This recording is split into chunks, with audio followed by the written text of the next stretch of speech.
Well, welcome back to the NOOBSPEARO podcast. I am the host, Shrek. Welcome to the NOOBSPEARO podcast, interviews with spearfishing experts, authorities and characters from around the world. Today it's a round two with Adam Stern, aka Adam Freediver. Now, if you don't know who Adam Stern is and you're in the freedive spearfishing world, you have possibly been hiding under a rock. The man has got an incredibly vibrant community and massive YouTube channel where he teaches awesome info to people wanting to improve their freediving journey. And if you're a freedive spearo, it makes great sense as well. Adam is very much a noob spearo, but he's a phenomenal freediver, phenomenal athlete, and just a top guy. And his first episode I did with him has been hugely popular. He's come back to the show to answer a whole bunch of questions that him and I get peppered with on a regular basis about freediving and equalising mostly. So I'm really looking forward to getting into this. Adam, I ambushed him halfway through the episode and asked him for a discount code for you guys. If you want to check out any of Adam's courses, pump in the code NOOBSPEARO and get 40% off any and all of his courses.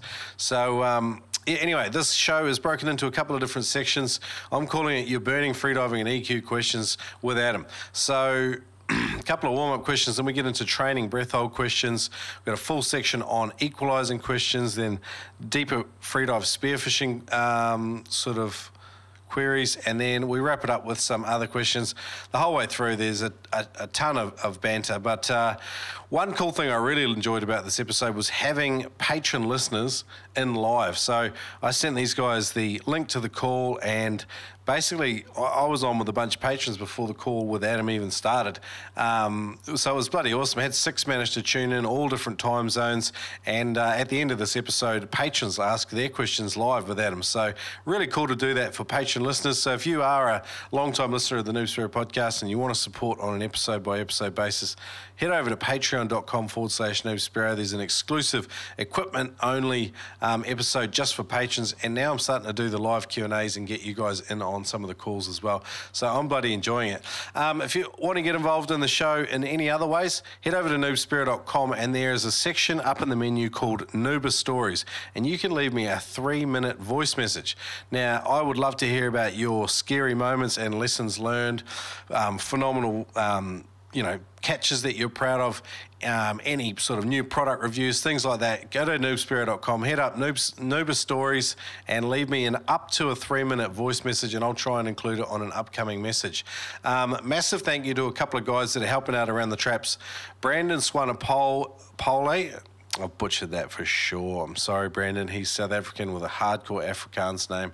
So I've absolutely butchered the hell out of it. Maybe I could try it with a South African accent. Brandon... No, that's terrible as well. Sorry about that. And Ethan Yo, both helping out on social media. Ethan's running NOOBSPEARO TikTok. Brandon's running NOOBSPEARO Instagram at the moment.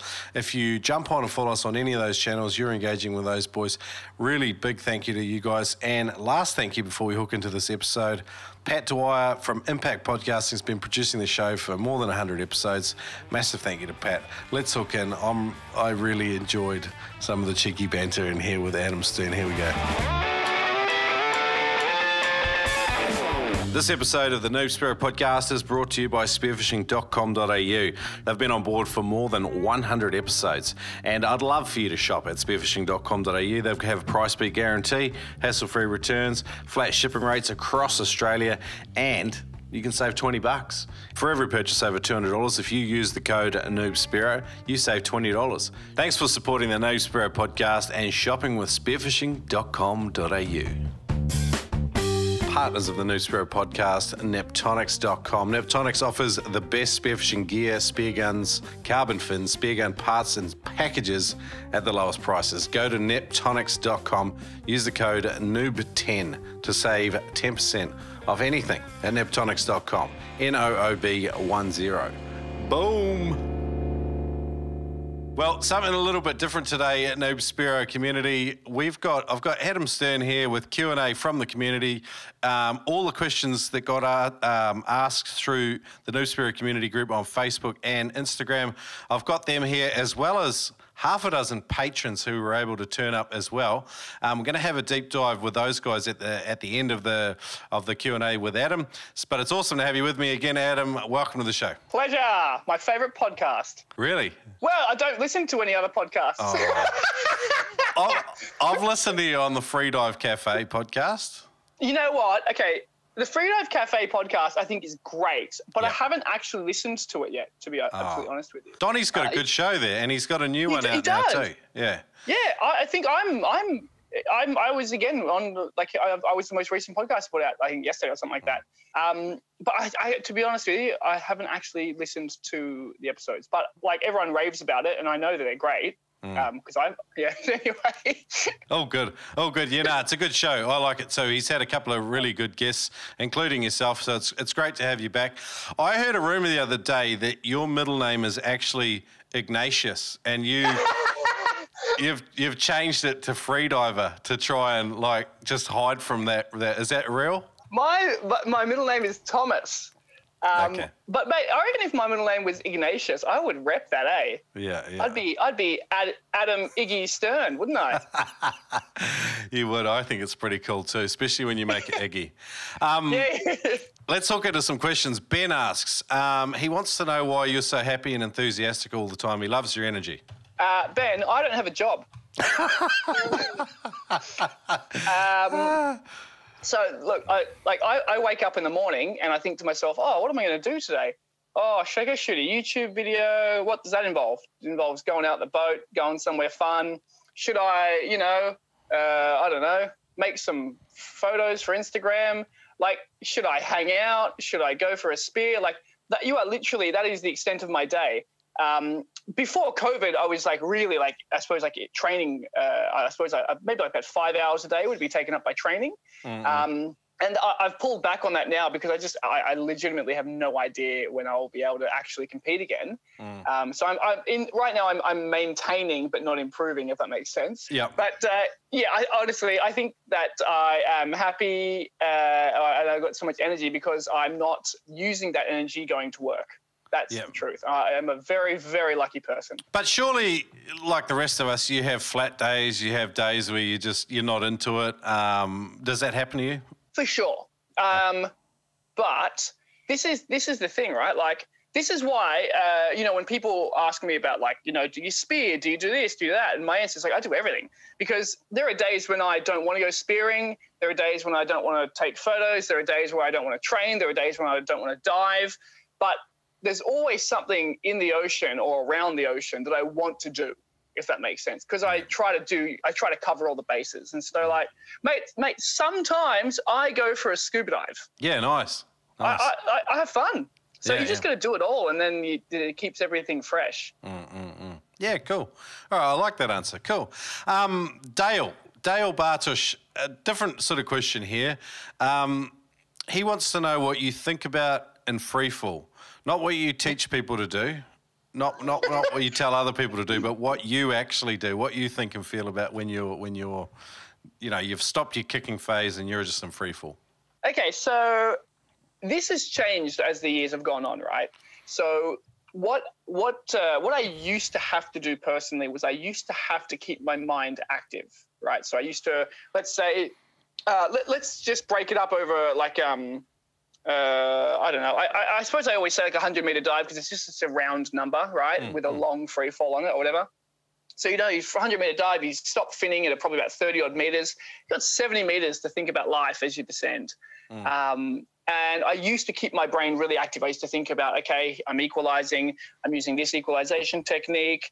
Make it keeping my mind really present on the technique. And then periodically I would scan my body to make sure I was totally relaxed. And then obviously, there is a fair bit involved in free falling. You got to keep yourself a certain distance to the line so you're not just waving all over the shop.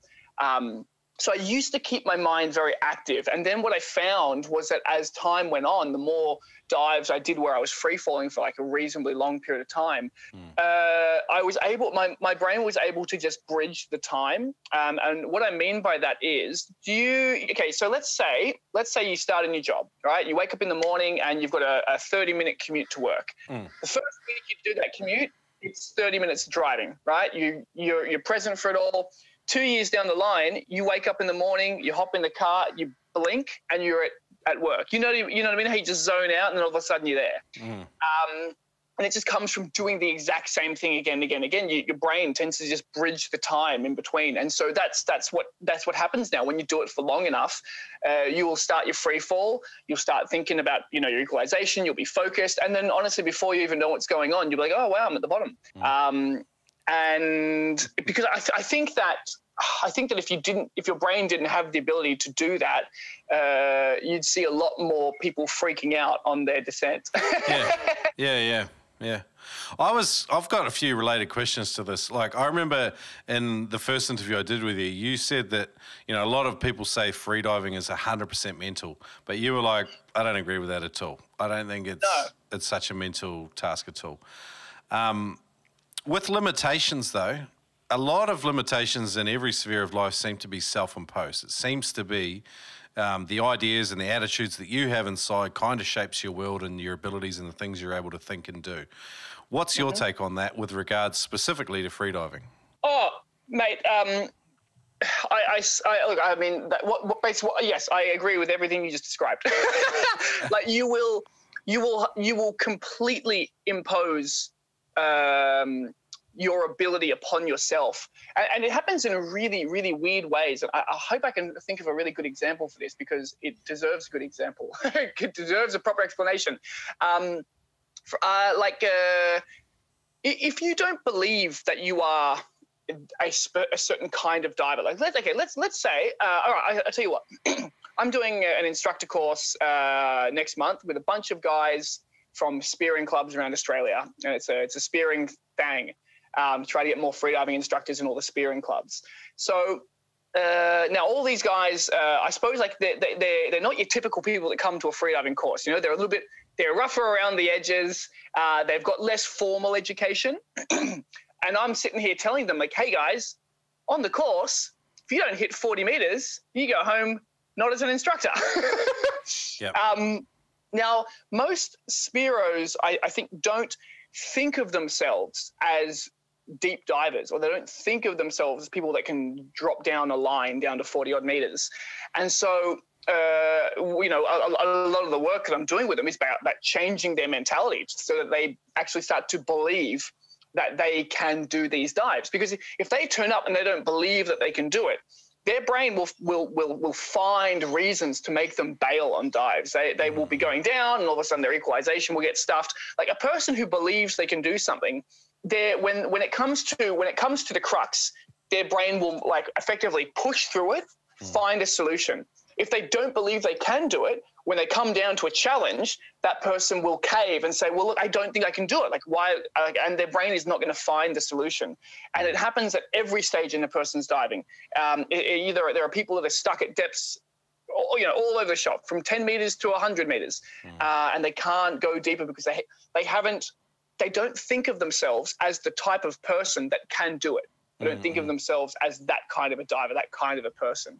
And you totally place those limits upon yourself. And you'll always meet the expectations you set for yourself. That's the truth. I was listening to this guy talk the other day, and he was talking about like the voice that you have inside yourself that you talk to yourself with is the most important voice in your life. Even if Adam Stern is standing here and he's coaching me through a dive, what you say isn't as important to me as what I say to myself about what you've just said to me. And I think, so is your job, a lot of it, training people's inner voice to help them, become a walking, talking, self-fulfilled prophecy that, but operating at a level greater than they originally expected of themselves? Mate, I'm a hand holder. I hold your hand and you do what you can do. I just spilled coffee all over myself. That's why I was like looking down like fucking. I was like, you were talking, and I was getting ready to say something. I was like, oh, this is a cup in my hand, and then it's all over my lap. Lucky you've got that background in theatre though, so you just ad-hoc'd and ad-libbed and got yourself out of it. You had no idea what was going on, Had a scalding ballsack, and you're like, oh, he's having a good That's the title of this episode, Adam Stern's Scalding Ballsack. So we're going to go with that. But yeah, no, honestly, I can only do so much. If a person doesn't believe that they can do it, if they don't genuinely want to do it, because this is another funny thing. some people, they come to you and they say, hey, I want to do these dives. I want to train. I want to get better. But they don't really want to do it. Okay. That makes sense. Because in order for them to okay, like if you say, hey, Adam, I want to do this dive, which is a totally different dive than what you might be able to do now. Let's just say, you want to do a 40-odd meter dive. Like you have to change who you are as a diver to do that. And if people aren't willing to be like, I'm going to dramatically change everything about my diving, they will never get there. So maybe it's just that maybe I should rephrase that and say that people aren't aware of what is required sometimes to get better, and then they come along, they say, oh, I want to do this, but they're not willing to do the work, or they're not willing to make the transition. Okay, cool. I think that might be a theme for this episode. I don't know. I've got heaps of questions here, so I'm conscious of time. I've sort of divided the questions into a few different areas, and I've gone through them. So I've got training and breath hold questions, then I've got some equalising questions, then I've got a bunch of deeper freedive spearfishing type questions, and then I've got another section that I'm calling other questions, which some of them are funny. You'll enjoy all of them, I'm sure. Oh, good. So we'll start with training and breath hold questions. So Ethan says, would you say going out spearfishing is going to make you become a better diver, or... Sorry, okay, hang on. I thought I rewrote this question. I didn't do it very well. In order to become a better diver, are you better off going out spearfishing more or doing some freedive training in the pool? Oh, look, both. But if I could choose just one thing to do, it would be going diving. Now, in saying that, this is the tricky thing here, and this is where training, I suppose, has a real purpose. In order to get better, in many ways, you need to, I suppose, stress the body to a certain level that it makes an adaptation, right? So, yeah, okay, I tell you what I started doing this year. I thought to myself, hey, I'm not going to be able to dive for a while, compete for a while. And when I went spearing, I just did really big dives, like with the spear. I just go down and shoot a mowong at 20 meters and sit there for a few minutes. You know what I mean? Dives you don't need to do for the fish you're getting. Yeah. Me, that was a part of my training anyway. This is where training has a place, though, because it's not safe to do that. At least when I do it, or when I did it, I was with people who are very, very competent divers, very, very knowledgeable spearos as well, who are if they see me unconscious at 20 meters, they can come and pick me up. And it's not a drama. For most of us, we're not training or we're not diving with those people. So because it's not really safe to effectively stress the body while spearing, we have to then allocate that to a separate, I suppose, set of circumstances, which is training in the pool. So that's why we have pool training. We train hard in the pool, then we dive easy. In an ideal world, if you have all the right people around you, then you can do, I suppose, bigger dives. But I really wouldn't recommend it because, as you know, spearing is it's a totally everything in freediving and in your pool training and all that kind of jazz, it's planned. You're like, I'm going to swim this distance and nothing's going to get in my way, right? There's no impediment going on here. You go spearing, you go down, you're like, oh, what am I going to see down here? What am I going to shoot? If I shoot this thing, can it drown me? How big is it? Is my shaft going to get stuck somewhere? You know what I'm trying to say? Am I going to run into a whale on the way up? Am I going to run into, oh, mate, that happened. Well, that happened to me once. I seen you high five one once. Not officially, all right? I never officially high-fived a whale. Is that against the whale engagement strategy rules that the UN has charted? Yes, of course. And you know that I abide by all rules. But one time I was coming up from a dive on the Barrier Reef, and I was coming up, and there was a whale shark literally directly overhead. Scared the shit out of me. You look up, what's this huge thing? So you never know what's gonna be floating around the ocean. Now you know how my dive buddies feel. They're just like little cobias nestling in underneath. Yeah. So I think I ranted and raved there for a little bit, but in short, we train harder in the pool because it's a safe environment to stress the body to make an adaptation to get better, and then we dive easy. In an ideal world, we could train the body in both circumstances, but it's just not safe to be doing dives that stress the body while spearing because there's too many variables going on. There's too many opportunities for something to go wrong. Cool. All right. I just want to go back to that thread too. So in order to become a deeper and longer freedive spearo, we need to first be able to believe that we can do it. Then the second part is we need to be willing to change in order to make those improvements. And then the third thing you're sort of saying is that we need to apply stress in a controlled environment in order to achieve those results. Mate, this sounds like a self-help book. We're working to a thread here. I really feel like there's this logical sequence going on. And it's accidental, but, you know, who knows? We could be cleverer than we think, but probably not. No, I like how your brain works. That's a neat, tidy progression there. All right, cool. A lot of the questions I've got are around depth.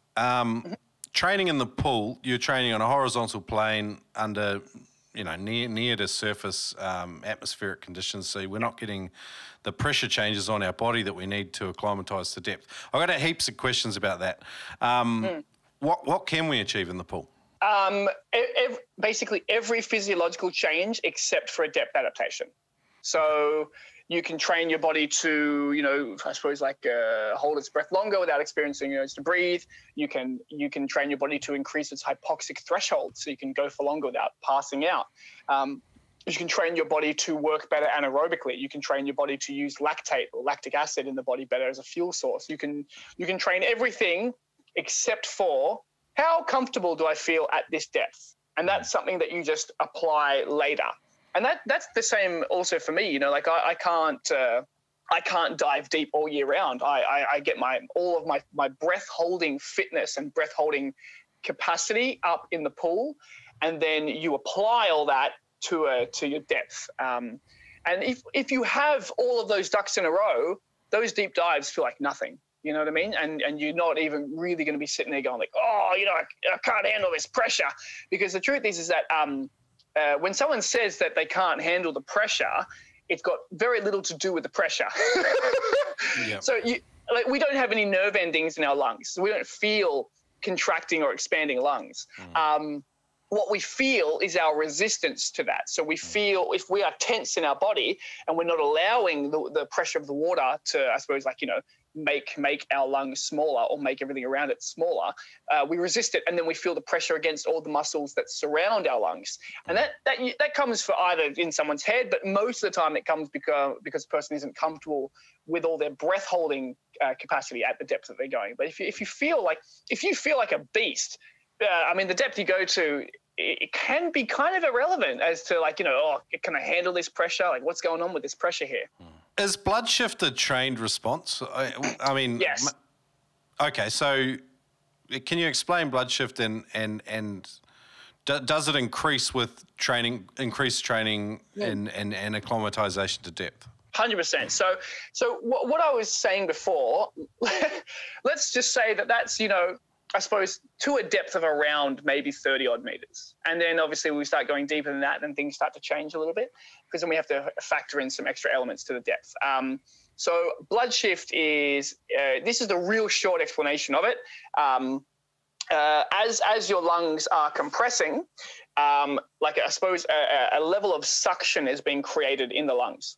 And as we're going down, because we have like more, I suppose we have all the blood from our extremities is pulled around our organs. The blood vessels in the lungs, they bloat or they expand, and they draw in, or like with the suction, blood plasma is sucked in to bloat the blood vessels in the lungs.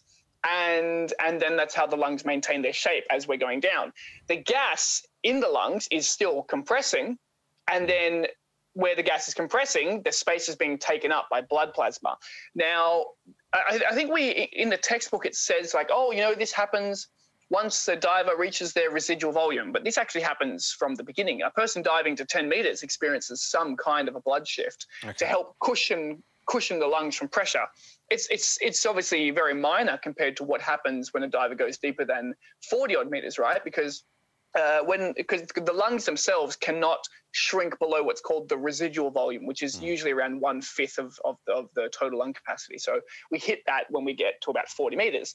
And then at 40 meters, then a lot of blood plasma has to go in to, maintain the shape and the integrity of the lungs. But it happens to all divers at all depths, just to a lesser extent. And obviously, the more you dive to those depths, the better your body gets at bloating the blood vessels. And then as you're coming up, for all the blood coming back out again. So it's very much a trained response.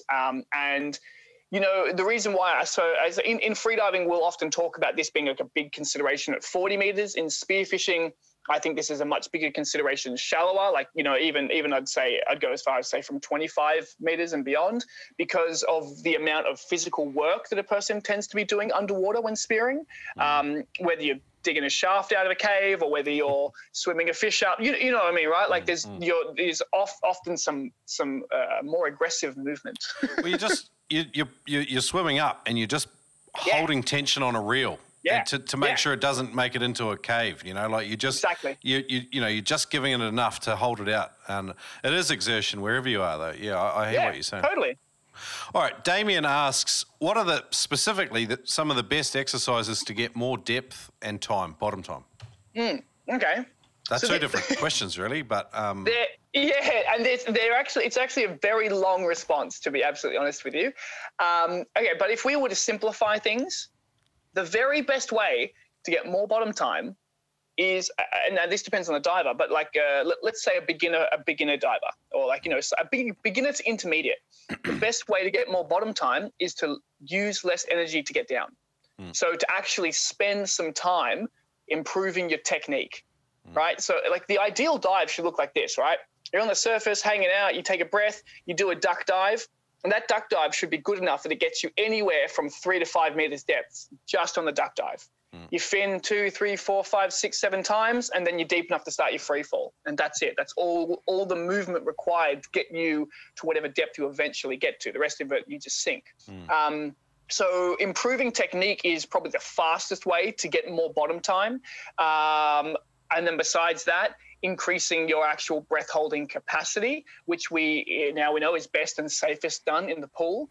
As far as depth goes, improving depth, the best way to do that is in a controlled environment, by which I mean diving on a line, usually with someone who knows their shit. And I don't mean to say I'm not the kind of person that believes everyone needs to take a freediving course, everyone needs to go and train with a freediving instructor. Obviously, I would love more money for my fellow freediving instructors and for the freediving industry. I will never begrudge that, right? But I can't in good conscience say like, oh yeah, everyone needs to do it, right? Some people just don't bloody need to. Some people just don't learn well in that environment. It's just not for everyone. You know what I mean? Different horses for courses, or whatever the saying is, you know? But the best way to progress in depth is to train in a controlled environment. So a controlled environment for depth is a buoy, a line, a weight at the bottom. So you got a straight rope going up and down. The rope is measured. You know exactly how deep it is, and you practice going down, and you have the appropriate safety for that environment as well. So you might have friends that are experienced enough that you feel comfortable doing that with them. There are freediving clubs that go out and do that kind of thing, or you can, you know, have a chat to an instructor and go out with an instructor. Many different ways to do it, but that's the best way to progress depth for sure. There's some old wisdom that says it should be 1 meter per year of age on diving and stuff, and I don't know that it does us any favours, this idea. What I think they're trying to do by having this saying is just encourage people to get used to the idea that training and learning to spearfish at depth is very much a gradual progression. What are your thoughts on this? Very much. I mean, look, I think 1 meter per year is very conservative, which is not a bad thing, right? Like, it's not a bad thing to be a conservative diver. I think a person can safely progress faster than that. But once again, let's say, back to our previous example of going diving on a line. You do a 20-meter dive on a line, you're not going to go spearing at 20 meters, right? Like, mate, going spearing at 20 meters and doing a line dive to 20 meters, totally different things. Like, I usually tell people to cut it in half. You know, the only reason, the only reason why it's good to do a line dive is just to get the person adapted and comfortable with the depth itself, and then probably more importantly with the idea of the depth, so they're not down there and it doesn't freak them out. But obviously, because spearfishing is probably the most dangerous form of breath hold diving, only because of the amount of variables involved, right? We're hunting underwater. Then, yeah, I do think we need to be more conservative, but I do think a meter per year is a bit slow. Like, I don't know. I think everyone's different. If I dive more than you do in a year, should I be able to go deeper? Like, yeah. Right? Like, yeah. You meet kids these days, they're like 18 years old. They started bloody spearing 6 months ago, and they're comfortable, like actually comfortable, spearing fish at 20 odd meters. But you know, these kids go spearing every second day. They've got the time for it.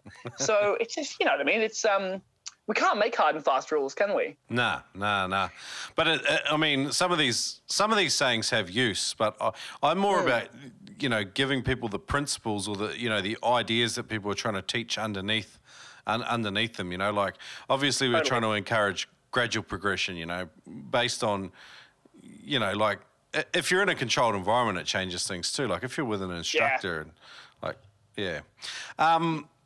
Cole Pickford says, if you had to choose between dynamic pull training and static, which would you choose? Ooh, baby. No, you got to have both. You can't have favorites with your kids, all right? You've got to love them both.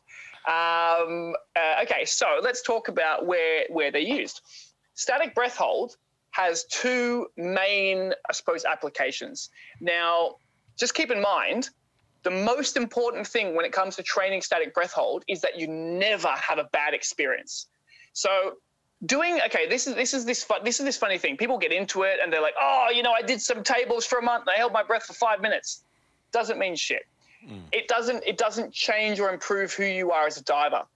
What matters is what you can do every single day consistently and comfortably as well.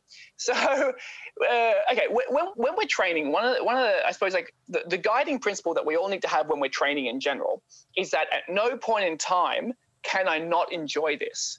Now, as you know, like you can experience an urge to breathe and not be like suffering. You can be like, oh yeah, I'm having an urge to breathe, and then it goes on and it gets worse and worse, and then you're like, oh okay, I'm getting out of this thing. Yeah. So the trick is to never go to the point where you're like, oh, mate, I don't like this, or this doesn't feel good. Because what happens is we're playing with our fight and flight response, right? We're playing with very ancient parts of our brain, which are designed to keep us alive, and which are designed to make us want to breathe, right? So the second that we do breath holds that feel horrible, we make these really deep impressions in our brain, these really deep scars that, full stop, no human has the willpower to go beyond. So when we start making negative like impressions about breath holds and about diving, what we're doing is we're throwing rocks on the road in front of us in terms of how we're going to make the road rough in front of us in terms of our progression. Yeah. We're always you think you're going forward, you're actually going backwards. So with static breath hold is the single best exercise a freediver can do to increase the period of time before they get the urge to breathe.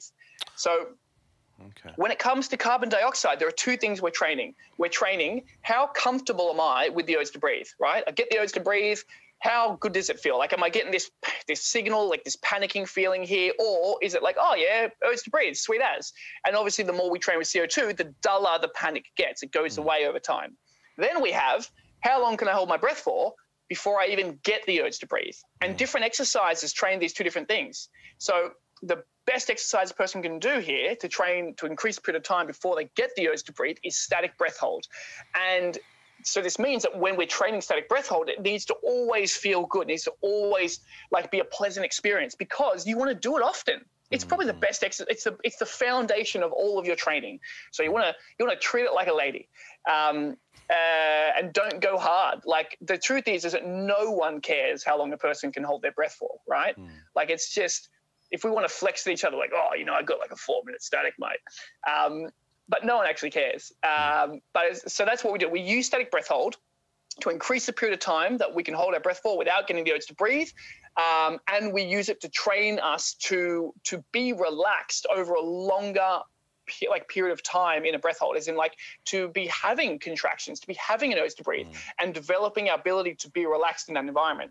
Then dynamic breath hold will apply a lot of that to a dive. So it'll make you more comfortable with the oyster breathe as you're swimming. It'll also increase the period of time depending on the exercise you're doing, right? But more specifically, it gets you working with the muscles you use for a dive. So it applies everything more specifically to a dive. It makes your body work anaerobically. It makes your body work without oxygen. You do a lot of swimming underwater, and the muscles in your legs get accustomed to working without oxygen. And then that means as you go diving, you're not bloody using any of the oxygen, are you? You're using other things. So I think it's a hard one to get used to too. Particularly, do you think muscle mass is adverse to good freediving? Mate, you need those muscles. Nothing is more attractive in the freediving community than a fucking monster ass, like a bucket ass. You know what I mean? Like a rugby ass. That's what you need. And B, yeah, your body stores oxygen in muscles, right? So your muscles aren't a consumer of oxygen. Muscles are a storehouse of oxygen. Okay. That's how we have to be thinking of this. Muscles are good. The only issue with muscle, and this is only for deep freediving. Spearos doesn't even matter at all. For a deep freediver, you don't want to be too built around the lungs because then it affects how your body handles pressure. But if you look at all the deepest freedivers in the world, like all the deepest freedivers are trying to get monster legs, monster ass. Like that's where it's at. Yeah, righto. I lost my train of thought there. Excuse me. You got stuck on thinking about all the blokes and their bucket asses, didn't you? No, I had a guy write me years ago saying basically like too much muscle mass is not good. I had a guy on here who did the longer and deeper book, and he was quite keen on training muscle mass. He didn't really make it a thing.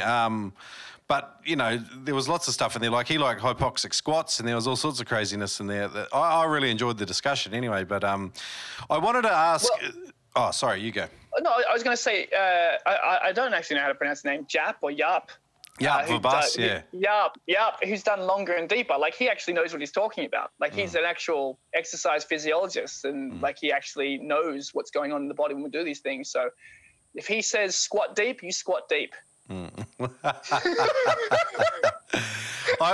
We haven't really given many caveats to safety with pool training here. I want to just cover off some of the practicalities of breath hold training.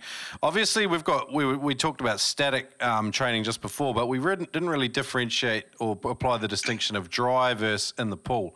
Sure. Which one's more effective? It's more effective in the pool. Everything's more effective in the water. But that's not the like. I would go as far as to say a dry static is 80 to 90% as good as a wet static. Okay. You know, like you're not losing a whole lot. But obviously, as far as safety goes, like anything you do in the water, you have to have a competent buddy watching you. And I say that, I mean, like, I get a lot of people saying, like, oh, I went to the pool with my missus the other day, and I was like, oh, what is she going to do if you black out? And he's like, oh, you know, tell a lifeguard. You know what I mean? Yeah, I know exactly what you mean. You said 80 to 90% as effective as a pool static. Apparently 84.7% of people make up their own statistics. Is that a true of you as well? Mate, that was a guesstimation, that one. No, I appreciated it. It's nice to have an estimate there. I did love it. I feel like I could say, oh, it's just about as good, or it's almost as good, and then it leaves too much of what, you know. And people take your words in weird ways, don't they? I appreciated the explanation. So with the pool training, have someone there that knows what to do in the event of a blackout or even a samba or any of that LMC, definitely. Loss of motor control, all these trendy words. I love the bull sharks here in Brisbane, fantastic. You know, specifically, really, a lot of the training was specifically designed for Spearos. So I really like Wayne's stuff and the club and the culture that's sort of created. But not everywhere has these things. Like, I know you've been a part of these groups. How can people do that themselves? I tell you what. Okay, so let's say, all right. The first thing to do is to check your local area, to be like, hey, is there a spearing club here? Is there a training group going on? And if there's not, make one yourself. And if you don't know how to do that, send me an email and we'll line it up. Do you know what I mean? Like, I was just thinking, like, oh shit, what am I going to tell these people if there's like literally like no one training there? Yeah, well, just send me an email. Sometimes and we'll have a chat. Because sometimes there's issues with insurance and liabilities for swimming pools these days. Definitely. You know, that guy with his girlfriend that's gone along and blacked out, he's pretty much ruined it all for the rest of us. Now we require insurance or some sort of covering. In Australia, there's the AFA, but in the USA, I'm sure it's completely different. Might be able to ask some of the other guys after that. It's totally different. It's hard because I just remembered that you've got a pretty bloody international audience. I mean, as far as getting access to pools go, that's going to be something different everywhere. But as far as, you know what we should probably do? We should probably make like a little directory. Or I was going to say like an info pack, like, you know, like these are the considerations you need to take in if you and your buddies are going to go and train in the pool. Keep this in mind, keep this in mind, keep this in mind. Here's a few exercises you can start with. Love it. Let's do a PDF. Let's do that. Yeah. Cool. All right. Cool. I'll bang it on today's show notes. So it'll be noobspearo.com/Ignatius, because that's really... No, what was your other one that you did? What was your other one there that you did? Scorched Ballsack. So noobspearo.com/scorched ballsack. Scalded Ballsack, yeah. We'll try and get a PDF together for guys that the considerations for, you know, freedive training for spearing at their swimming pool. That's probably pretty cool. All right, I like it. That'd be awesome. Maybe everyone could help out too if we miss some information, like in your part of the world, if it's freaky and weird. Definitely. We could add that information in there.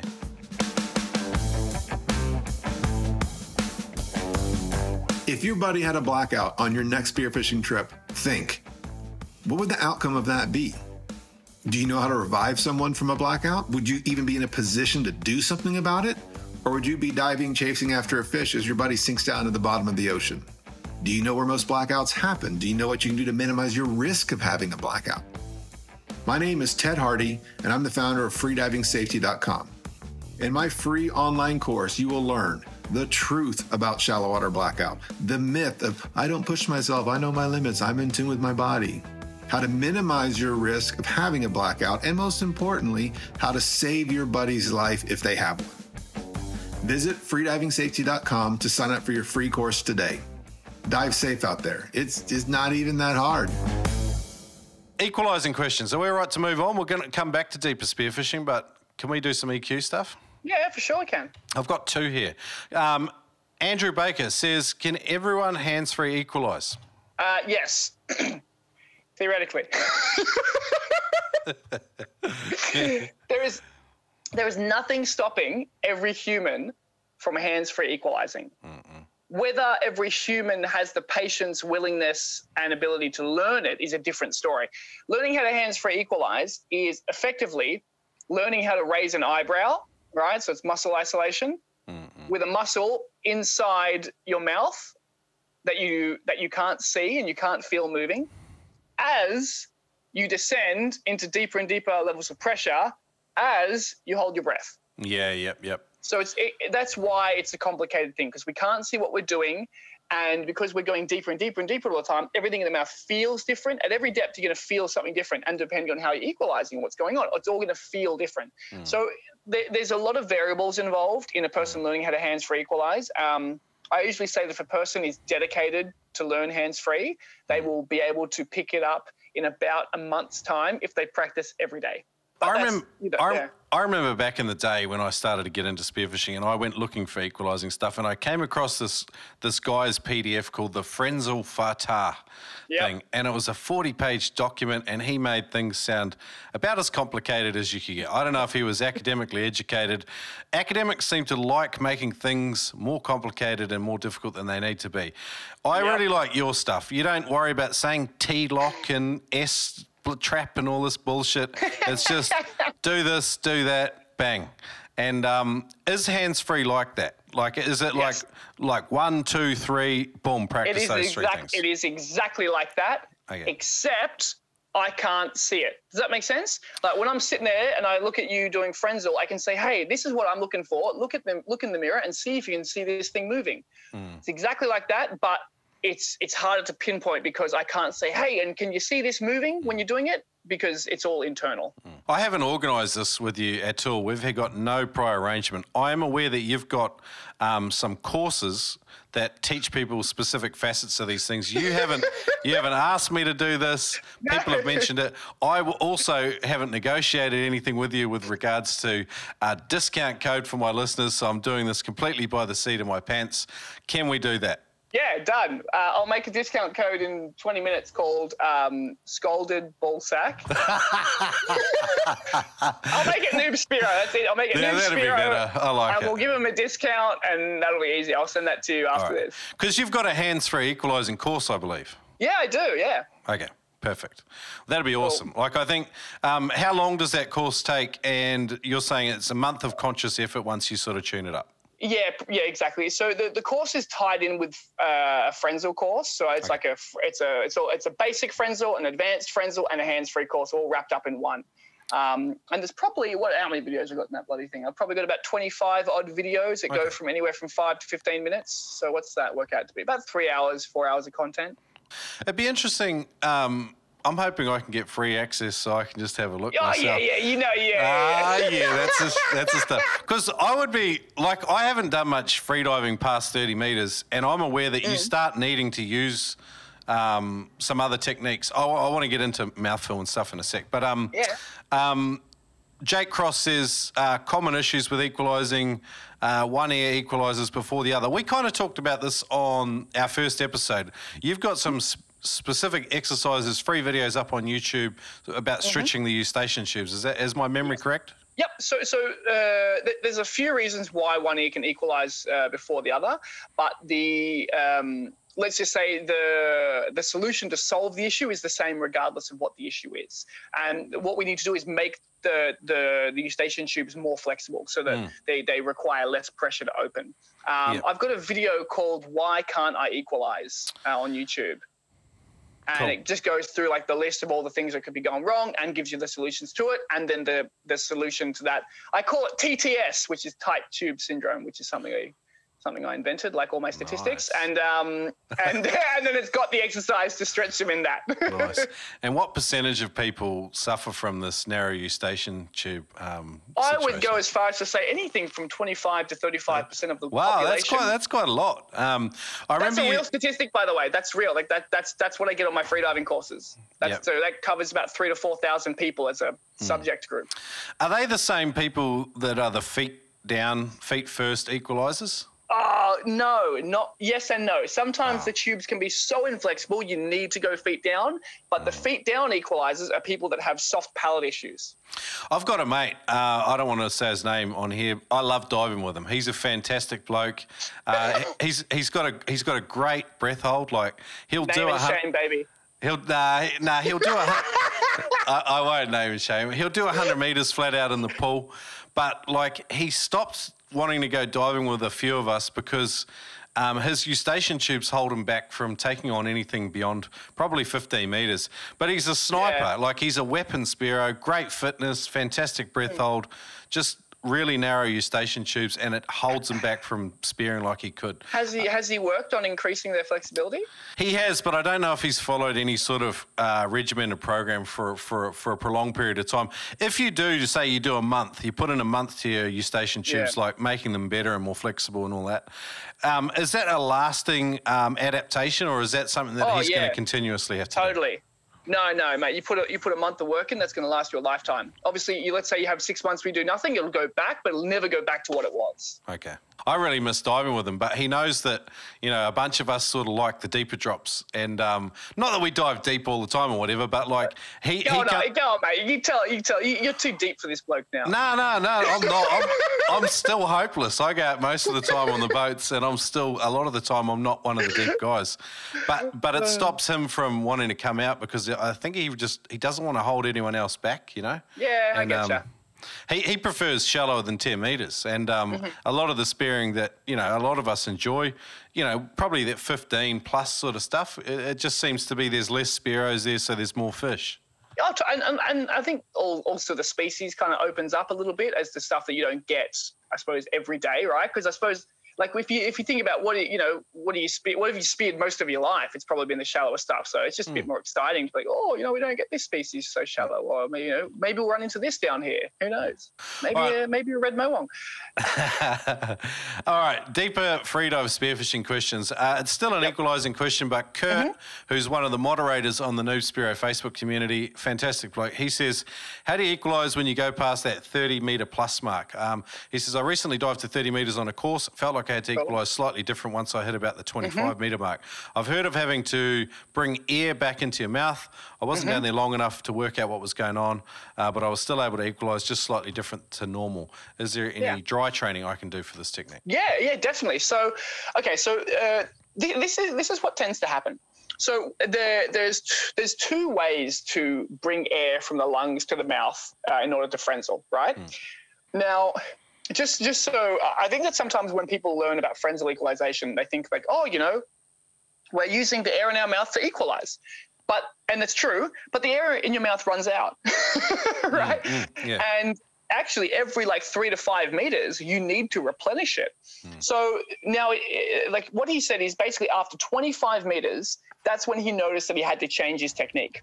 So the biggest difference when you I suppose people are frenzeling and they go deeper than 20 or that 20 to 25 meter mark, is that now you're too deep for any kind of Valsalva to work. So maybe in the past he was just pushing a little bit with his lungs and inflating his mouth with, putting air into his mouth so he could keep frenzeling with it.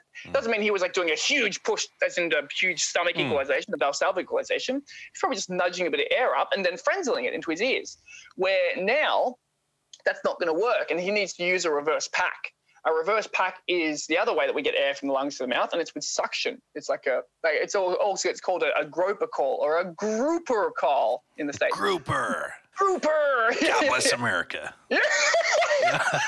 You do that way too well. Oh, it's because I used to I asked I had Spearing Magazine sponsor the podcast, and we've had a great arrangement with Jeremy. I really like him, a fantastic magazine. But I asked him to leave me some voice messages to create adverts, and then he wouldn't do it. So I was like, you know what? I'm just going to do it on your behalf, bro.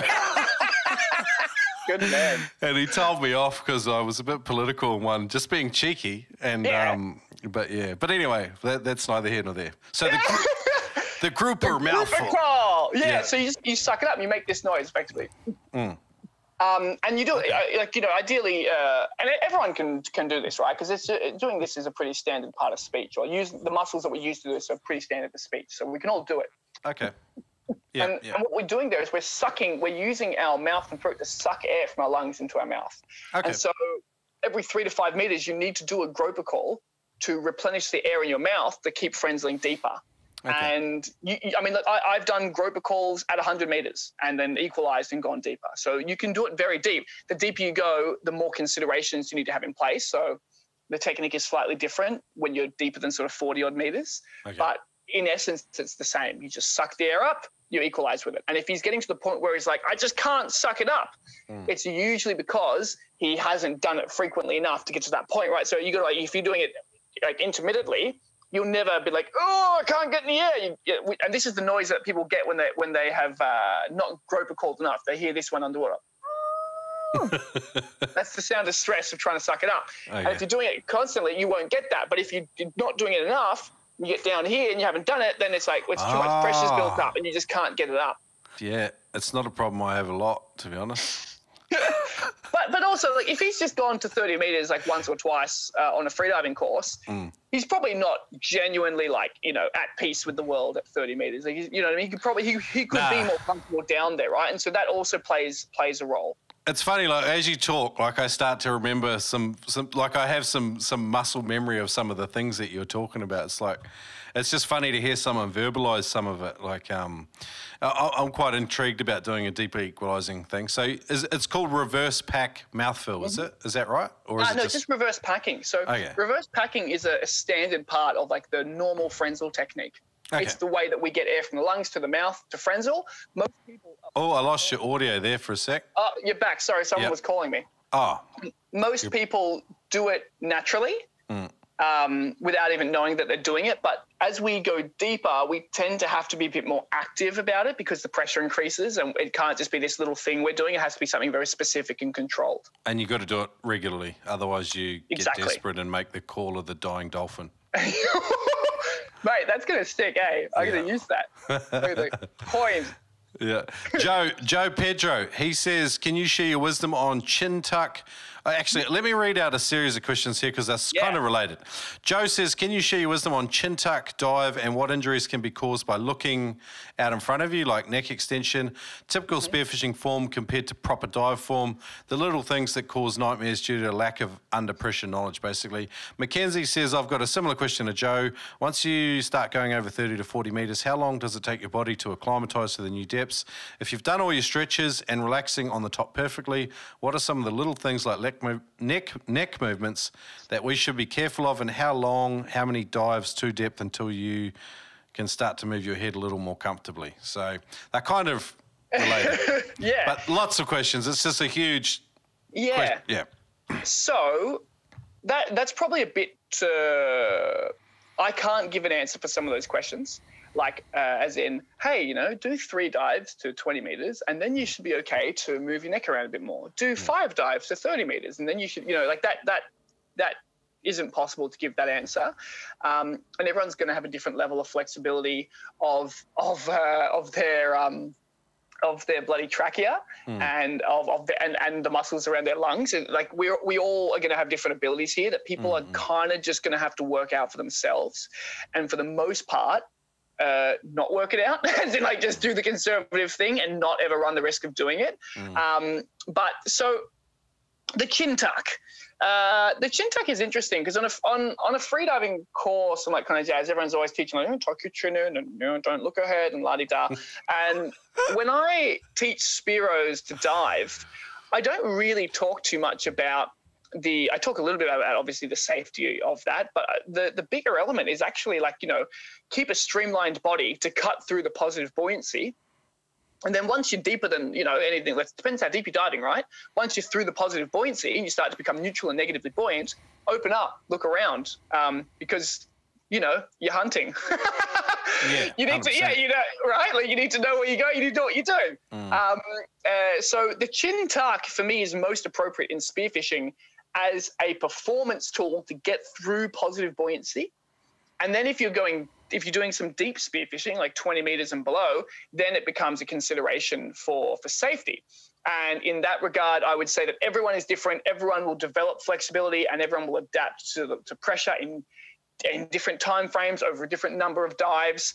What I usually recommend is for people to, like when they're doing deeper dive spearing, is to, instead of like getting down the bottom and going like, whoa, hey, how you going, is to move their torso with their body, if that makes sense. You can still get a pretty full range of motion just by like, you know, swiveling your head around a little bit. And if you need to look up like this, just lift your whole body up as opposed to just because it's an audio show, what you're sort of demonstrating to me is you look like one of those inflatable toys with the weight on the bottom, and the kids just punch them and the whole thing moves over. Yes. Yeah, so nice. bend, like keep the body straight and bend back from the entire torso as opposing to sticking the neck out and stretching the neck and risking hurting your trachea and lungs. Just move your whole chest back, or like, you know, pivot from the hips so that your whole body is moving around to see what's going on. And so I remember listening to the Freedive Cafe podcast, and Donnie's pretty passionate about like some of because I think in the freediving community, like the deeper freediving community, like it's like a lot of people just assume it's a matter of when, not if, with lung and trachea squeeze. And sometimes.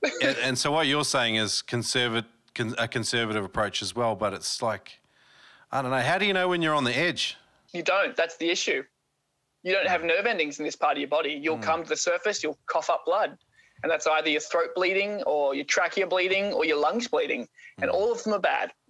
So you desperately want to avoid that kind of an injury. It can have a lasting effect on your diving. So for guys wanting to dive a bit deeper, I mean, do you just practice adopting better body language to minimise your chance even when you're starting to hunt shallower? I mean, you know, If your intention is to spear deeper, then that's a good approach, I think. But I suppose what I don't personally like teaching people techniques that are really good for like what I would think like 1%. spearing. Yeah, exactly. Spearing 20 meters and below it's a very small number of people that actually do that. So I just teach everything that's appropriate to spear anything from 0 to 15 to 20-ish, and then deeper than that, then we have a chat about different things. That's the kind of mode that I like to go for. Cool. I've had a mate that had it, and he spent 4 months out of the water, went back, got it again, and he wasn't even diving deep, maybe 21, 22 meters. And then so he had a 6-month break, and then he went back out. And I don't think he's ever really been the same, and his confidence hasn't come back at depth either. Mate, 100%. Like this is what it can have. It can make you pretty much a non-diver having these lung injuries. So you really want to avoid it.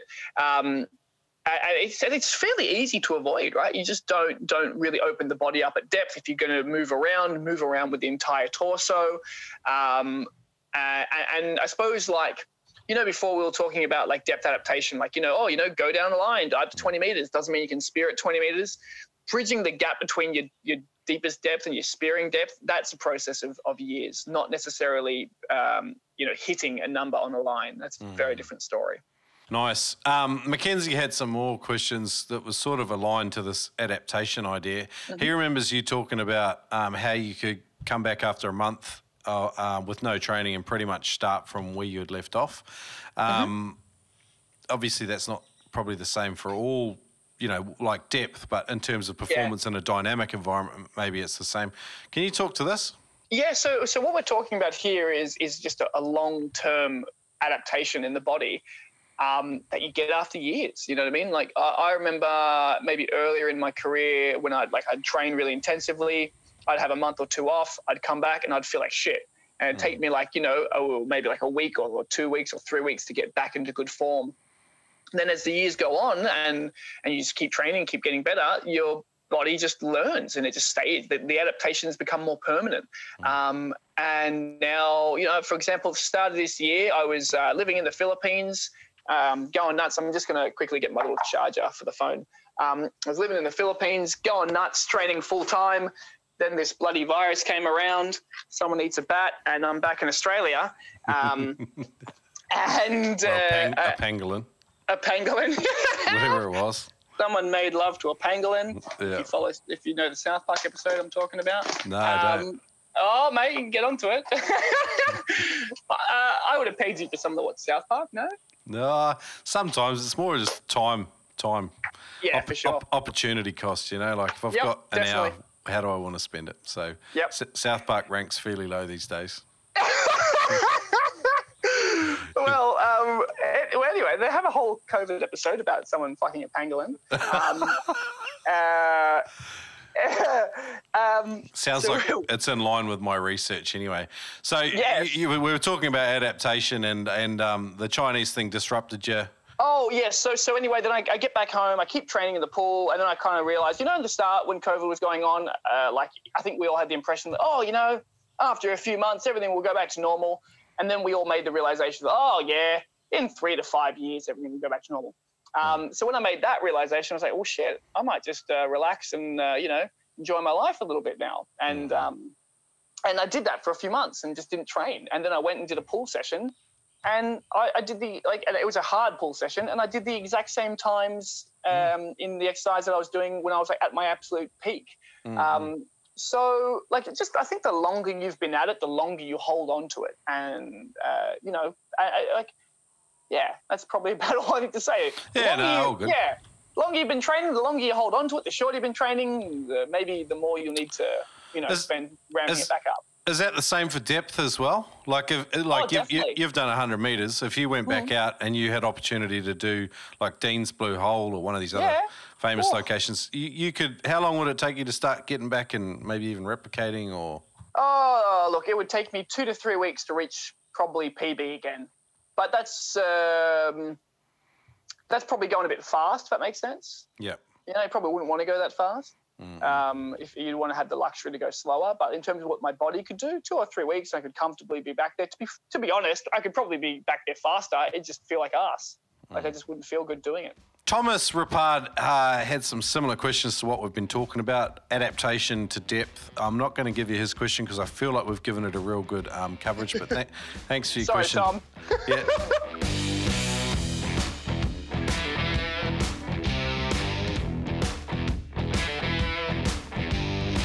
This episode of the NOOBSPEARO podcast is brought to you by the world's greatest spearfishing magazine, Spearing Magazine. There are news and reviews for the latest spearfishing equipment and gadgets inside. There's practical how-to and DIY type articles. There's spearing adventures from crazy noobers like you from all over the world. And it's a magazine that you can pick up or you can look at, and if you've got the digital subscription, you can flick through and let it inspire your next spearfishing adventure, even if you're having a dry run. Keep the stoke alive. Check it out at spearingmagazine.com. If you're away from the good old USA, though, check out the international subscription. That's at spearingmagazine.com. Simple, accurate, deadly. Use the code NOOB, N-O-O-B, and save $30 on any spear gun for a limited time only. Go to killshotspearguns.com, check them out for yourself. Handmade in the Florida Keys by Ed Martin. Use the code NOOB, N-O-O-B, or head into the shop and say, "Crikey, mate." And apparently Ed will hook you up with a $30 discount on any timber spear gun. Get your hands on one, killshotspearguns.com.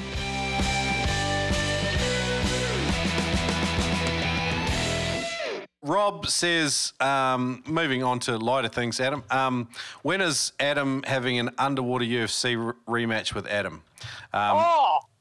Mate, Adam Sellers is scared for round 3. Yeah. I just want to put that one out there. Round 1 he took, round 2 was all me. Yeah. And word on the street is that he's actually terrified for round 3 of that. Yeah. It reminded me, you reminded me like of a young Captain America, and he definitely had that Thor sort of vibe going. I feel like you should take a hammer down, do a Marvel sort of underwater recreation. That'd be good. We should totally do that. So for anyone not familiar with this, they've filmed a funny sort of fight scene on the bottom of the sea floor. It's pretty good to watch. Craig McNiven, he has a lot to do with the Tweed Gold Coast freedivers. He says, "Oh yeah."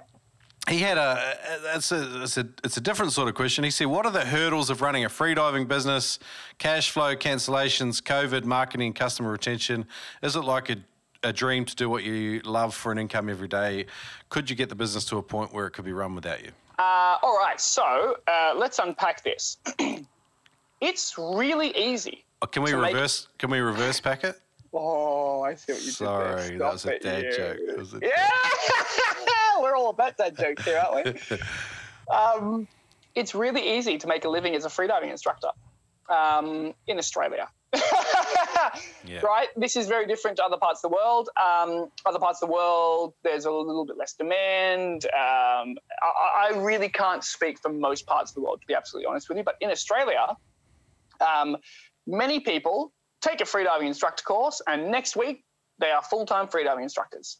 Wow. That's just the level of demand that we have in Australia, and that's just, I suppose, like where the industry is at the moment as far as supply and demand. How long will it take you until you can leave the business alone? I would probably go as far as to say a reasonably long period of time, like maybe 3 to 5 years. It's not going to be the kind of business that you just set up and immediately it's just running itself and you employ someone else. For the most part, how many freediving instructors live in your bloody area, right? You gotta have someone like me train some prick up, and then you gotta make sure they're doing your thing, and you know what I mean. If there's no freediving instructor in your area and you're considering taking a freediving instructor course to then make a business, I would go as far as to say it'll be a while before there's another freediving instructor in your area that you can employ to also run things while you hang out. But also then, freediving instruction, you have to become quite big in order to justify someone else's wage, and it's still make enough money for you to make a living. So I would say you probably need to be teaching. Or here's the other thing: how much bloody money do you want to earn, right? if you want to earn 50 grand a year and live a simple, easy life, easy. You want to earn 100 grand a year, you'll be busier, right? You'll be hustling a little bit more. If you want to employ someone else and earn 100 grand a year, you can see where I'm going with this thing. But for the most part, there's a lot of money to make in freediving. It's a fairly easy industry to crack and get into. Not enough people are doing it. You know those franchises, like they have like Ed's lawn mowing and then Ed's pet grooming. Have you ever thought about doing that? Adam's freediving instructors, Adam's freediving. Just creating your own body. I know you're a emulsion of Jedi. Yeah, well, I mean, like, but Molchanov don't have any freediving centers, right? Like they're an education system. Yeah. I have thought about that. I have thought about setting up franchises and things like that. If anyone wants a Adam Stern franchise. No, I'm actually about to launch a brand separate to my name that has the ability to do that. Now, in that regard, sorry, have I chucked you in the secret source end of things? Nah, not at all. Not at all. You're probably aware that I don't really have many secrets. I've got a huge mouth and things just fly out of it. So I'm gonna be setting up a dive center soon, and then hopefully we can set that dive center up in multiple locations. Whether we have a franchising model or whether I set them up myself and have other people run them and they get paid a salary, la-di-da. Who knows? It probably depends on the person, right? Like, I don't know. You probably need to know someone pretty well before you let them franchise your business. 100%, yeah. I was going to say to you, like, it's kind of related to all of the stuff we've talked about today. It was so. You know, earlier we were talking about training that little voice in your head. You know, like that's to me what a freediving instructor helps you do. So it seems to be like you need to find a freediving instructor that can help you train your voice to do what you've got to do in order to do it. Obviously, there's a lot of the technical sides of things as well. Yes. I remember you talking about how you choose your freediving instructor is very dependent on basically how your personalities work and interact together. Totally. Yeah. Oh, mate.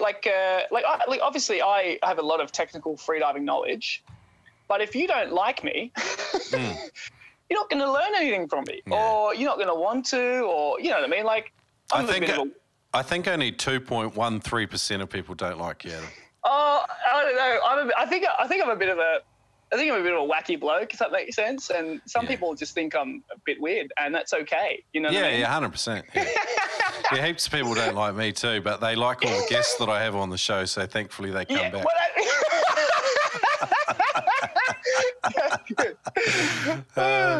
No, it's good. Well, cool. So that was cool to have sort of some business type related discussions, because I think we can go into it more. I'm just not sure how many of your listeners will be genuinely interested in the monetary breakdown, you know? I think, you know, one temptation that everyone has when they are passionate about a specific thing, whether it's spearfishing or freediving or whatever it is, you know, like you start to entertain the idea of turning your passion into a legitimate income. So you can start doing more of what you love every day.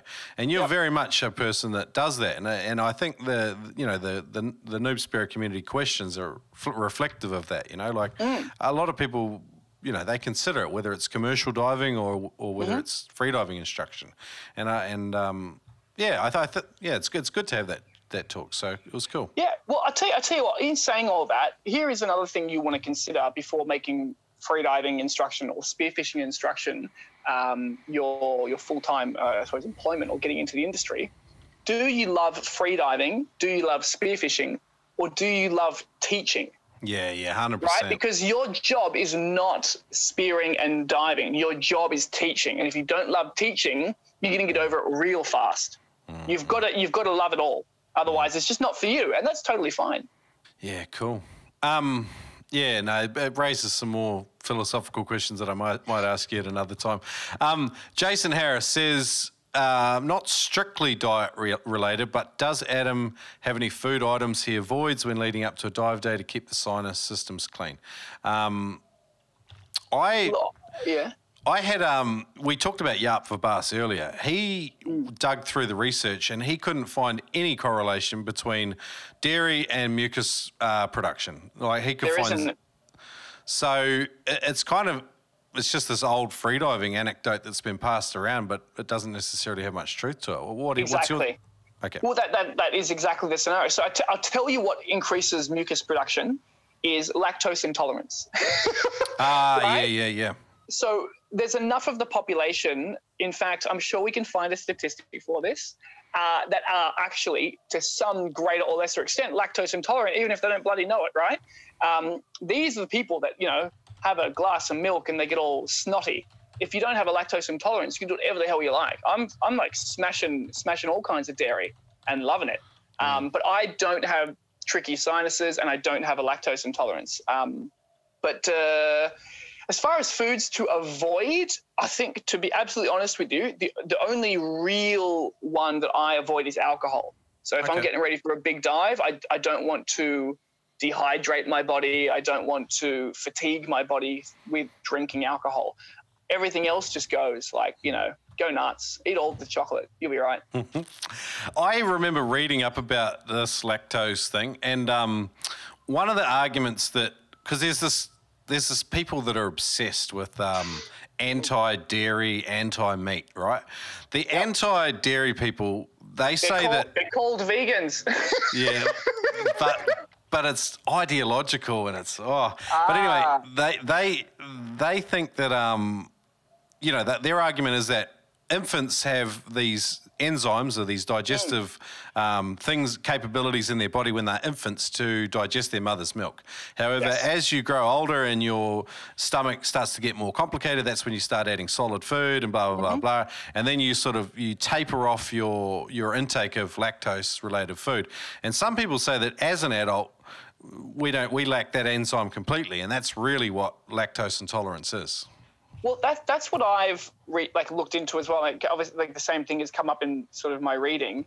My response to that is that I don't have enzymes and the ability for lots of the foods and things that I do and things that I eat, but I still do it because it's good.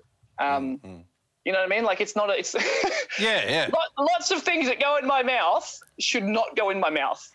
And the human body's adaptive too. Like a lot of the arguments is around a lot of intolerances are like, it's because you maybe missed out on some food groups when you were young. I'm not saying that there's not legitimate ones and stuff like that. Totally. But I think we can adapt, and we can, like, if you eat shit food, your body becomes hungry for shit food, apparently. And, definitely. So, I don't know. It's maybe it's another one of these self-fulfilled prophecies too. Like, if you think you're going to get blocked up when you drink milk, then you're going to get blocked up. I don't know. Could be. I don't know. I just think that life's a very short thing, and you need to do the things that make you happy, and not be too caught up in. Some people love the regime, don't they? Some people love the strict structure. I'm not a structured kind of person. And if I'm too strict with myself, I'll go nuts. I'll just blow out. If I'm super regimented with my diet, like all of a sudden I'll wake up in the morning surrounded by just packets of chips and lollies, and I'll look like a person that wakes up in a crime scene. Like, what have I done? I'm not very. I have become increasingly regimented as I've got older, and as I've got older, I've appreciated having a lot of disciplines in areas of my life, particularly where I think I fall over, because I've been seriously overweight before. I'm still overweight, so applying a level of discipline and strategy to the way I plan my food and eating I just kind of have to do it. Otherwise, for sure.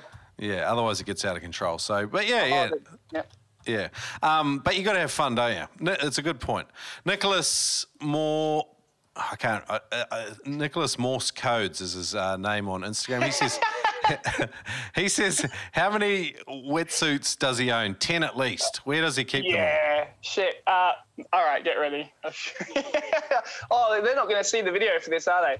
Nah. Anyway. But I'll describe it. I'll describe what I see. All right, so you're in my garage right now. I've probably got about between 20 and 30 wetsuits that have just accumulated over the years. Where else would you do your Noob Spearo podcast? Oh, that's disgraceful. Here. Yeah, look, that's a pile of monofins right here. We got 1, 2, 3 monofins there. Oh, there's a spear gun sitting underneath a bifin. There's another monofin. Is that a pile of carbon bifins over there? Your garage looks like a mad woman's shit. Mate, 100%. Yeah, that's where they all are. They sit on the floor of my garage. Some of them are hung up. Like my competition suits that I need to kind of keep nice, they're all hung up nicely and washed and all that kind of jazz. Everything else is just in the heap. I was going to send you a Noob Spearo shirt, but I don't want it to end up as a rag on the floor of your garage. Oh, mate, give me the shirt. You know I want the shirt. Oh, good. I had some random questions here at the end, as they've become increasingly random. I'm titling this part of the show, "When is Adam coming to my part of the world?" Scuba Steve says, will he do a freediving course in Bateman's Bay in the future? Bard Antonson says, first of all, thank you for the podcast. Love it. Started freediving 2 years ago. He says, is there any chance I'll see him in the land of the big halibuts in Norway? Our coast is amazing, I'm just saying. An event with Adam in Norway would be epic. And Mansour HSD says, when will he come to Lakshadweep, which is in India? All right, well, let's start from the top. Bateman's Bay. I'm going to be doing a course in Jervis Bay on the 6th and 7th of February. I'll be there also in Jervis Bay for 2 weeks from the end of February to the start of March. There's a good hiccup. As far as the other places, mate, get the world to open up again and I'll be there. So in general, if you do ever want to do anything with me, just send me an email. And what we do is we have a little spreadsheet of a location and people who were interested in learning how to freedive. And when we get enough people in that area to make the trip worthwhile, then we just run the trip. So if you're ever interested in learning from me or learning with me or just bloody doing anything, flick me an email. I'm trying to think what's the best email to give you. We'll do the one that I don't answer, that my beautiful office manager answers, because she's a lot more organised than I am and actually gets shit done. What's the email? It is deepweekfreediving@gmail.com. Deepweekfreediving@gmail.com. I'll link that up in today's show notes as well, so that'd be awesome. Cool. I'm coming to do my instructors with you at some stage in the very near future. I know. We've got to get it done. I felt like some of the little depth things I was sliding in there for you as well. You were. They were aimed right at my heart, and I was thinking to myself, I've got to get past 20 before I can worry about 40. No, it'll be good. I was meant to do a course with Adam Stern and Eckhart Benkenstein in the Kilsby Sinkhole Retreat 3 days ago, but due to the Brisbane lockdown situation with coronavirus, it stopped me from going. But that's definitely on the cards this year. I want to get it done. Just get it all sorted. So that place is out of this world. Yeah, it looks sick. Like you've got a really good video there on your YouTube channel, eh? Yeah, and we also, when I was there last, I did a lot of networking when I was down there, because there are sinkholes all over the shop, right? So I basically found a farmer that has a 40-metre deep sinkhole, and he was willing to let us go and use it and train it. So now we've got access to more and more depth. So, cool, because that was the problem with the Kilsby one. It's like 26 or 27 metres, so you can't really do your instructors there, eh? Yeah, but I spent a few weeks down there when I was there last, just for this purpose, just to hunt, basically go sinkhole hunting. Nice. So yeah. Sick. Did you dive in there? Oh yeah, it's unreal. Ah, sick. All right. Well, I'm pencil me in for whatever you got going. I'm coming. Well, we might even run an instructor course in the sinkhole, because it's just easy. You know what I mean? It's just easy access, easy conditions. Yeah. Why not? Do you? I know Eckhart and Adam Sellers were doing. They use accommodation in the old jail there in Mount Same Gambier. thing. Ah, cool. Yeah, it's epic. Cool. I'm really I was really looking forward to this trip, and I've had one penciled in with you as well, so it'll have to happen.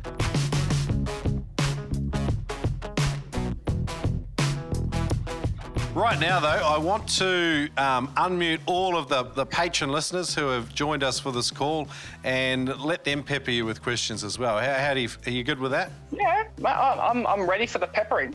All right. Okay, here we go. So I'm unmuting everyone. So jump in, guys, and ask your questions if you've got one. I got one for Adam. All right, here we go. Fire away. That's great. Hey, hi, Adam. I'm 62. I started diving probably about 6 years ago, so I'm relatively new to it. But I'm just kind of wondering what your experience is with some of the older divers in terms of, their ability to gain depth, the quickness at which they do that, any more proneness to injury, any techniques or things that you see in terms of having older divers and kind of when do they hit walls in terms of age and that all that kind of stuff? Yeah. All right. So, okay, I tell you what, my primary training buddy, his name is Mike Board. He's the UK record holder. He dives to 113 meters, so he goes deeper than I do. He will be, I think he's going to be 58 this year. Oh. You know, obviously you probably know that the first man to dive to 100 meters was 65 years old when he did it. I think the constraints that apply to older divers are probably more constraints on your muscles and joints rather than anything specific to breath hold, if that makes sense. Now, the other thing you probably want to keep in mind is that like anything, and this is probably more lifestyle factors, but just like anything that places stress on the body, it places stress on the heart and things like that, right? So like, you know, you go diving and, you know, you're placing stress a little bit on your cardiovascular system in the same way that you'd place stress on it if you went for a brisk walk or a little jog or something like that. So as long as you have like a reasonable amount of fitness that you can handle that kind of stress being placed on the body, like a brisk walk or a little jog, you shouldn't have any issues with that party body. And most of the issues you'll have will be like, am I going to get any kind of injuries, like loading my gun? Am I going to put my shoulder out? I'm going to hurt my, you know what I'm trying to say, right? Like where it's, those are probably the biggest considerations to take on board, I suppose, as an older diver. It's more like just general health rather than diving specific, because as far as things go diving specific, there should be no real impediment. Cool. Thank you. Cool. Easy. Whereabouts are you? Again, Greg, you do a lot of your diving in Baja, but you're living up in Lake Tahoe, is that right? Yeah, I do. So pretty much 90% of my diving and spearfishing is in Baja, but I do some line diving and stuff in Hawaii. I'm actually going to, which is one of the question, I'm going to Dahab, Egypt in and I'll be there for all of March on a mentorship program with Harry Chamas. I don't know if you're familiar with him. Yeah, Harry's a legend. Yeah, and so I don't want to bogart all the questions, but since this is the second one that I had, in terms of how do you recommend making the most out of a month like that? I tell you what, knowing Harry... Have you been to Dahab, and what can you tell me about? Yeah, I lived in Dahab for 2 years. Okay. Dahab's amazing. What I can tell you about it is that when you're not freediving, there is nothing to do. All right. You go to Dahab and you run the risk of getting sick, like just bacteria stuff in your food. So speak to Harry and don't be conservative with the restaurants you go to. There'll be about, I haven't been there for a few years, but there'll be about 3, 4, or 5 restaurants that you know are clean. Only eat there or prepare your own food. If you're preparing your own food, make sure you wash everything. It's very classic that someone goes to Dahab and spends half of their time dealing with diarrhea. I had amoebic dysentery when I was there at one stage. So just really be pedantic with your food, because that will be the thing that can wipe you out and can waste your time there. But otherwise, knowing Harry, your time there is going to be chock-a-block. Like you're going to be full, and it's going to be like really structured and broken up really nicely. I don't imagine Harry's going to have you just sitting around twiddling your thumbs going, oh, what am I going to do today? He's going to have everything structured so you get the most out of your time there and the most out of your training.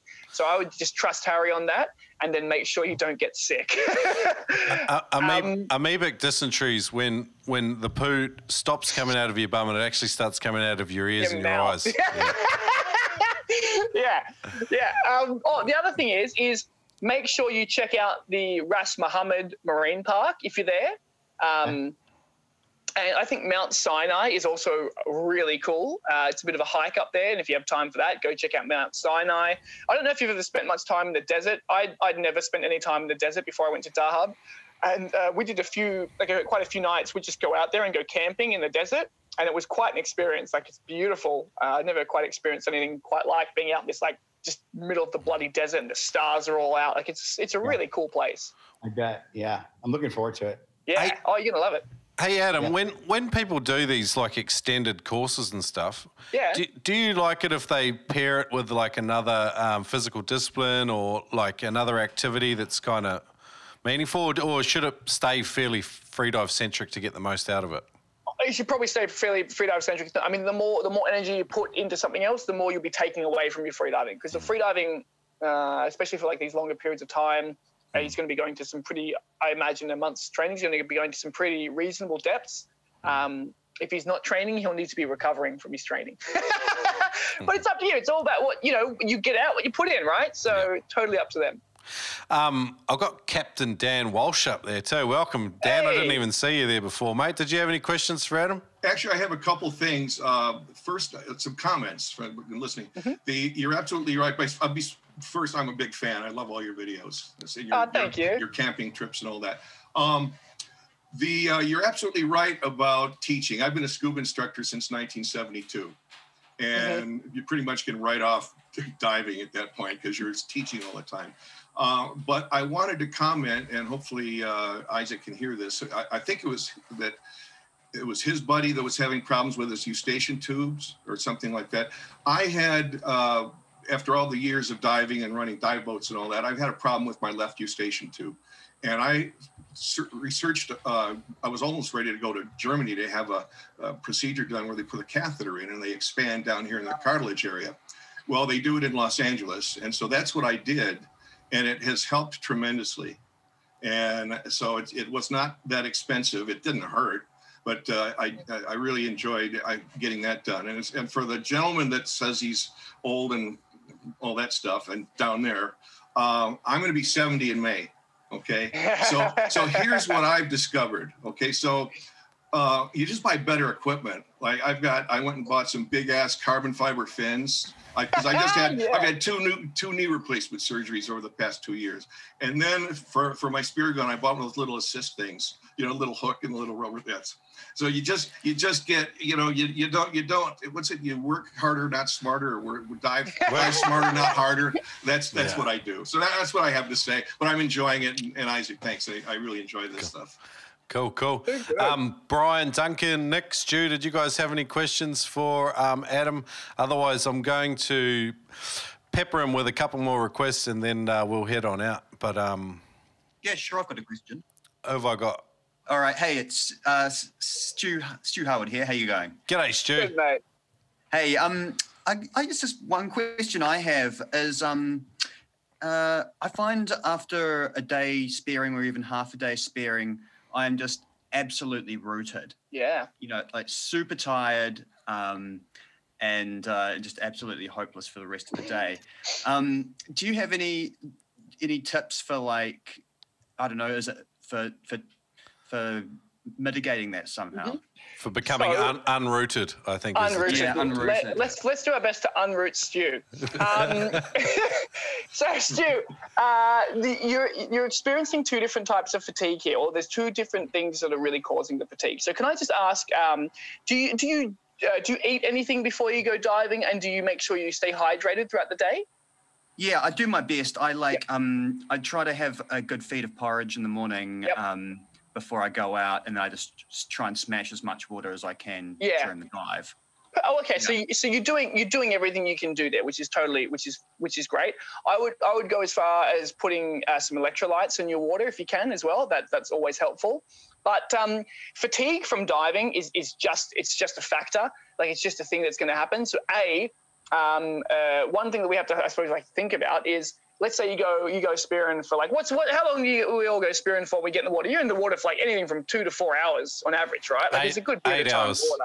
8 hours is a good time. Can't get enough.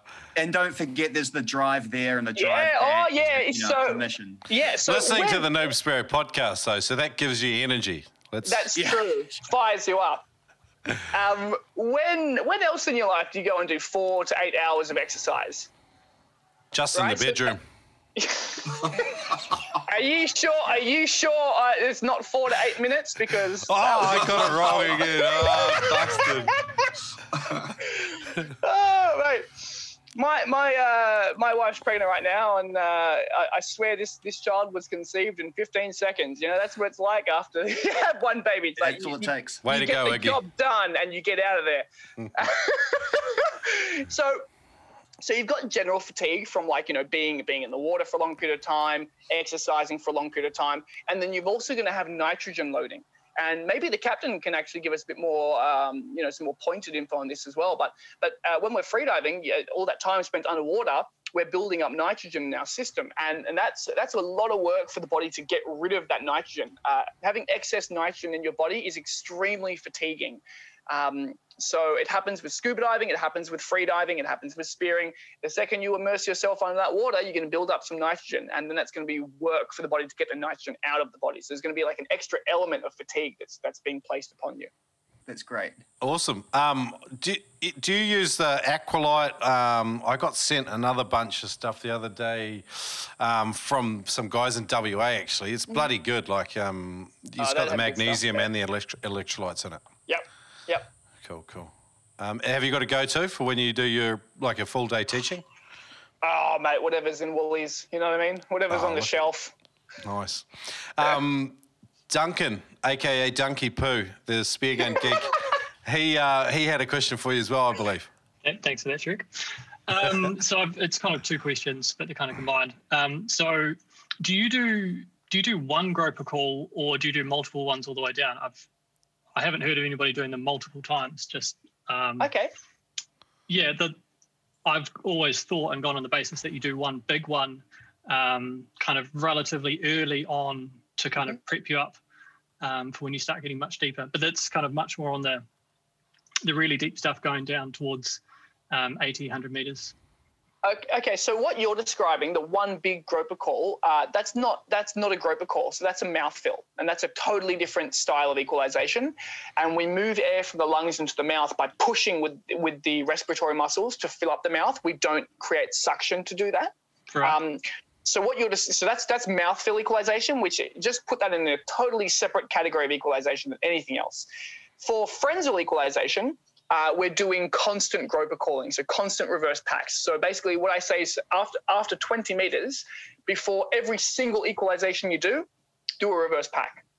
So you reverse pack, equalize, reverse pack, equalize, reverse pack, equalize after 20 meters. Cool, that makes more sense. Yeah, easy. Yeah. That came from Dave Mullins. So he was talking about when he does it at like 35 before he goes to 100.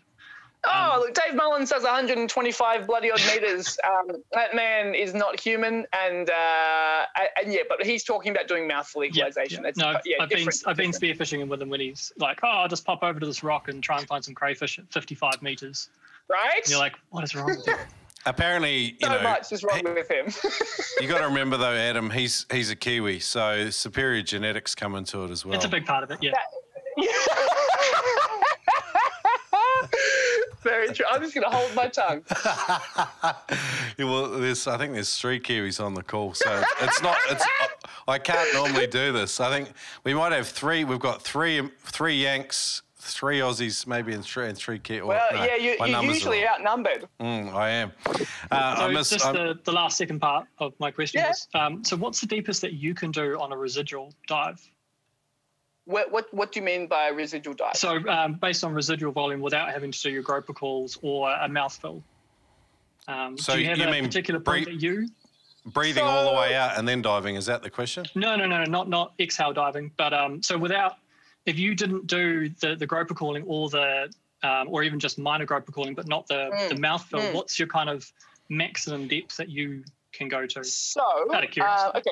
Yeah, for sure. So the maximum depth that any human will be able to go to without doing some form of a groper call will be the depth of a Valsalva equalization. So you're looking at about 20 to 25 meters. Okay. That's but so just so you know, like doing a groper call is it's an essential and standard part of frenzel equalization. Does that make sense? So it's not like a new different thing. It's the part of the technique. Right.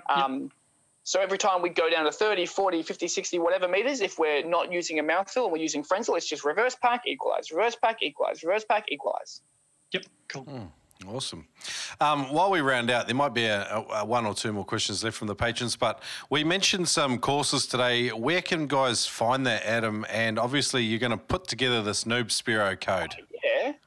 Yeah, NOOBSPEARO code. Yeah.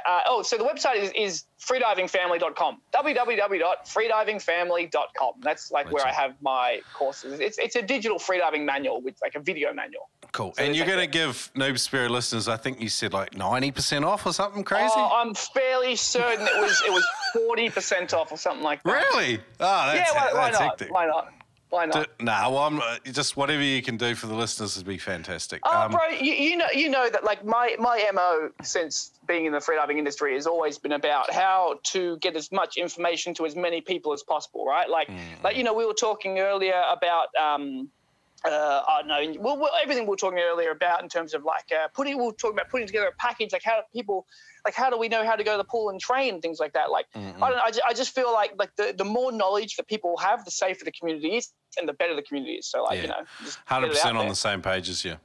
I think one thing, like I think from you too, is because you've got a purpose to what you're doing, like your mission sort of guided. I think that seems to be why you're so energetic all the time as well, because it's all in line with what you're trying to achieve. So I suppose you wake up in the morning and you think, hey, I really like this thing that I'm doing and I really believe in it. I suppose that gives you a bit of oomph. Yeah, 100%, man.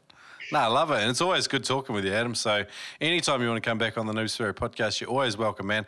All good. Well, thanks for all the NOOBSPEARO community, Adam. Awesome to connect with you. People can come and find you. Adam Freediver everywhere. Adam Stern, however they search for you. Today's show notes will work. Today's show notes, I think I'm going to make them noobspearo.com. There'll be a few there. I think, what do we agree on? Scorched. Scalded Ballsack. Scalded Ballsack. Yeah, but there'll be a few things. Maybe just Adam Freediver as well would be good, just for a simple one.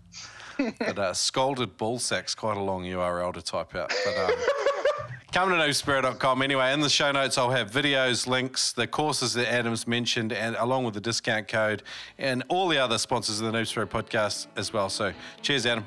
Pleasure, mate. Thank you so much for having me.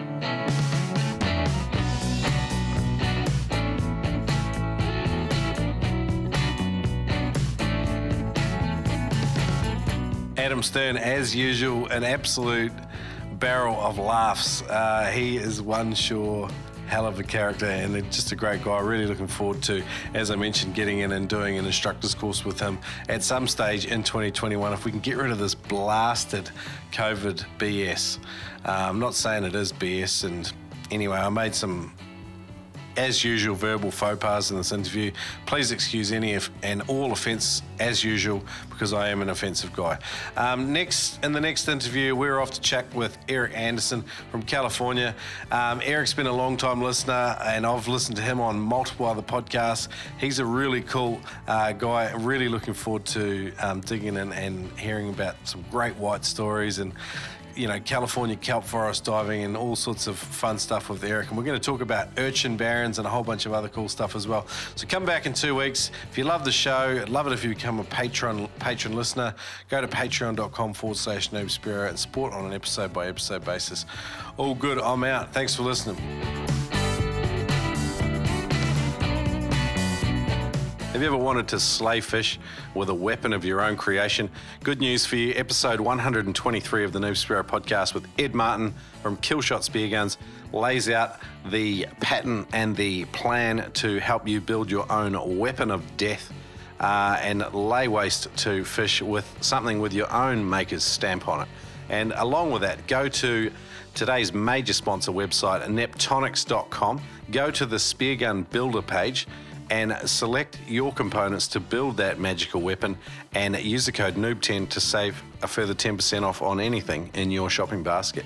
So visit neptonics.com. Use the code NOOB10 to save 10% off store-wide. Interesting message today if you are a budget-conscious Spearo. Head to spearfishing.com.au. Go to the clearance tab. There's a whole bunch of magic deals and bargains in there. Use the code NOOBSPEARO to save a further $20 on every purchase over $200. That's right, spearfishing.com.au. Clearance tab. You'll thank me later.